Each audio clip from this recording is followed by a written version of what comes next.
स्वागत है आप सभी का इस लेक्चर नंबर थर्ड में प्रपोजिशन के।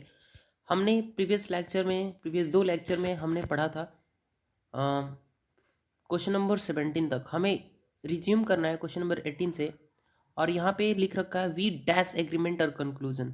जब अराइव शब्द का प्रयोग किया जाता है arrive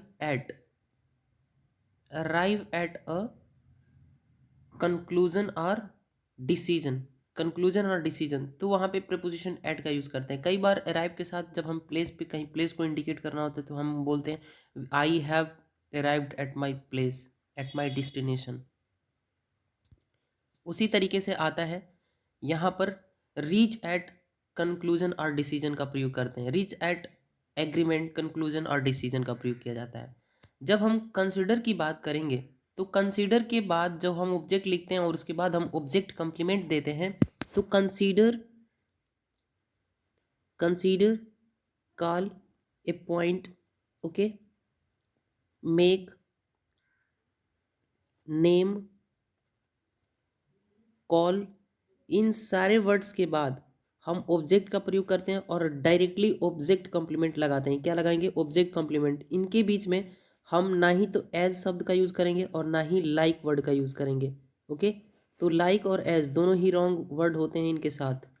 consider, call, appoint, elect, make, name, call, consider, think, ये जितने भी वर्ड्स आएंगे इनके बाद हम ऑब्जेक्ट लगाएंगे और डायरेक्टली ऑब्जेक्ट कंप्लीमेंट, ना कि एज और लाइक।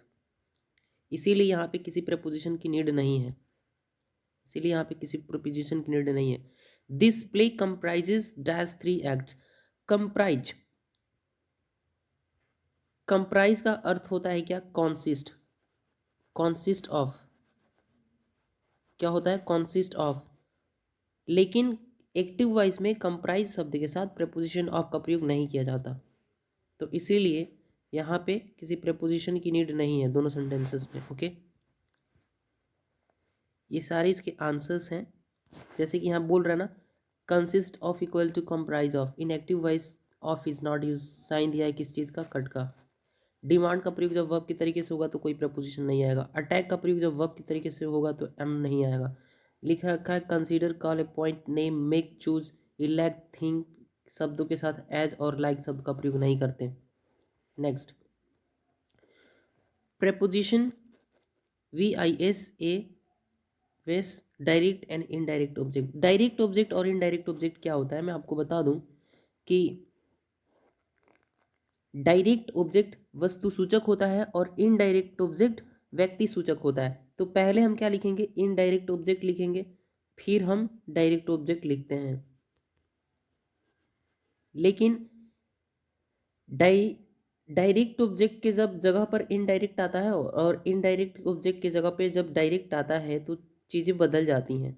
हमें, अगर हम लिख रहे हैं पहले डायरेक्ट ऑब्जेक्ट तो हमें प्रपोजिशन टू पब्लिक फार्म में से किसी एक का यूज़ करना होता है, फिर हम इनडायरेक्ट ऑब्जेक्ट को लिखते हैं।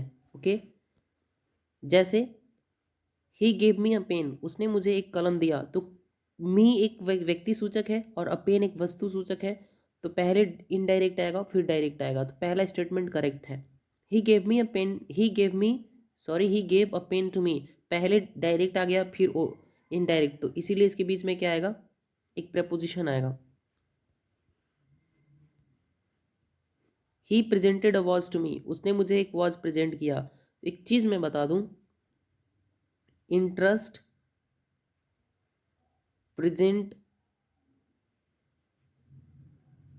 और प्रोवाइड, ये तीनों ही शब्द के साथ जब हम समवन का प्रयोग करते हैं यानी कि किसी व्यक्ति का, तो इसके साथ प्रपोजिशन विद आएगा और उसके बाद हम समथिंग का यूज़ करेंगे। किस चीज़ का? समथिंग का यूज़ करेंगे। लेकिन वही सिचुएशन चेंज हो जाता है। अगर ये समथिंग यहाँ पे आ जाए और ये पर्सन यहाँ पे चला जाए तो प्रेपोजिशन ये विद कट के और टू आने लगता है। जैसे कि interest someone with something, present someone with something और प्रोवाइड समवन विद समथिंग। लेकिन जब समथिंग का यूज़ पहले कर लिया जाए और फिर समवन का, तो उसके बीच में प्रपोजिशन कौन सा आएगा? टू। जैसे interest something to someone, present something to someone and provide something to someone। I hope कि बहुत अच्छे से क्लियर हुआ होगा ये टॉपिक। इसीलिए यहाँ पे वॉच क्या है? समथिंग है और ये क्या है, समवन है, इसलिए प्रपोजिशन किसका यूज़ किया गया है, टू का। ही प्रेजेंट मी अ वॉच, पहले ही प्रेजेंट समवन विथ समथिंग, तो ये समवन है, ये समथिंग है, इसके बीच में क्या आएगा, preposition with. C gave the dog biscuit, biscuit क्या है, एक वस्तु सूचक ऑब्जेक्ट है और ये व्यक्ति सूचक, क्योंकि ये लिविंग थिंग है और ये नॉन लिविंग थिंग है, तो लिविंग थिंग पहले आएगा और उसके बाद नॉन लिविंग थिंग। अगर नॉन लिविंग थिंग को पहले ला दें और लिविंग थिंग को बाद में, तो उसके बीच में क्या आएगा, एक प्रेपोजिशन आएगा। जैसे यहाँ इस स्टेटमेंट में दिया गया है कि सी गिव बिस्किट्स, पहले बिस्किट आया है डायरेक्ट ऑब्जेक्ट, उसके बाद इनडायरेक्ट आया, तो उसके पहले प्रेपोजिशन टू का यूज़ करेंगे।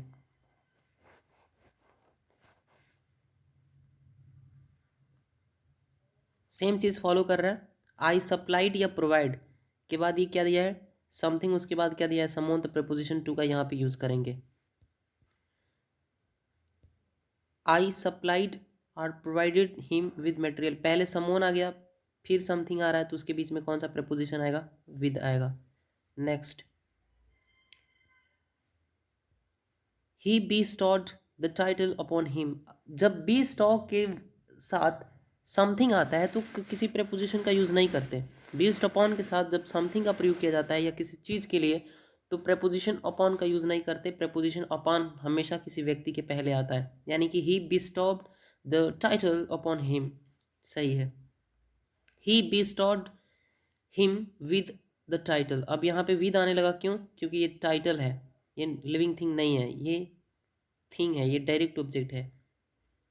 ही entrusted certain responsibilities to him, जैसे कि हमने इंटरेस्ट के बारे में बात किया था कि इंटरेस्ट के बाद जब समथिंग आता है और फिर उसके बाद समवन आता है, तो उसके बीच में क्या आएगा, preposition to. He interested me with the responsibility, पहले समवन आ गया और फिर उसके बाद समथिंग, तो इसलिए प्रपोजिशन विद आएगा। Preposition plus someone oblique something, okay, ये सारे इंपॉर्टेंट प्रपोजिशंस हैं कि कुछ एडजेक्टिव्स, क्या कुछ एडजेक्टिव्स और कुछ वर्ब्स ऐसे होते हैं जो अपने बाद हमेशा ही फिक्स्ड प्रपोजिशंस को लिया करते हैं, जैसे कि है agree, agree with someone and agree to something and agree on point का यूज़ करते हैं। ओके, यहाँ तक क्लियर हुआ होगा। Annoyed with someone and annoyed with something, annoyed with someone angry with someone, और annoyed at something angry at something, या vexed with someone और वेक्स्ड एट समथिंग, या हम बात करें कि disgusted at something and disgusted with a person. Like इसी context में एक हमारे पास वर्ड होता है, जैसे कि offend at something and offend with someone, यहाँ पे दिया है ना, disgusted with someone, vexed with someone, exasperated with someone, किसी को क्या करना, हताश करना यानी परेशान करना। Okay, annoyed at something, angry at something. Okay, जैसे कि मैंने पहले बताया वेक्स्ड एट समथिंग, और फेमिलियर के साथ दो चीज़ें चलती हैं, क्या, familiar, familiar, familiar with something, जब हम किसी चीज़ से परिचित होते हैं तो वहाँ पे विद आता है, लेकिन जब हम किसी व्यक्ति से परिचित होते हैं तो प्रपोजिशन टू का यूज़ करते हैं, फेमिलियर विद समवन। ओके, लिखा है familiar to someone and familiar with something, part from someone, part with something, जब हम किसी व्यक्ति से अलग होते हैं तो पार्ट फ्रॉम आता है, लेकिन जब किसी चीज़ से अलग होते हैं तो पार्ट विद आता है। टेक लीव ऑफ समवन, किसी चीज़, किसी से छुटकारा पाने के लिए लिव ऑफ आता है, लेकिन लिव फॉर भी, लिव के साथ जनरली प्रपोजिशन फॉर आता है, live for today's, I want to take leave for today's. Okay, जैसे कि I am the prime minister is living for America, यहाँ पे लिखा है take leave from some place, किसी प्लेस से, जैसे कि स्कूल से, क्लास से। कुछ एग्जाम्पल्स दिए हैं, हमें फिल करना। Okay, I didn't agree dash your manager, agree with, किसी व्यक्ति से अग्री करने के बाद कर रहा है तो प्रेपोजिशन विद आएगा। She agreed with my dash my proposal, agreed to होता है, agree with someone, agree to something. She did not agree dash certain points, point की बात करेंगे तो प्रेपोजिशन ऑन आएगा। She was annoyed dash the mismanagement, यानी कि she was annoyed at the mismanagement. My mother was angry dash her children, यानी कि with her children.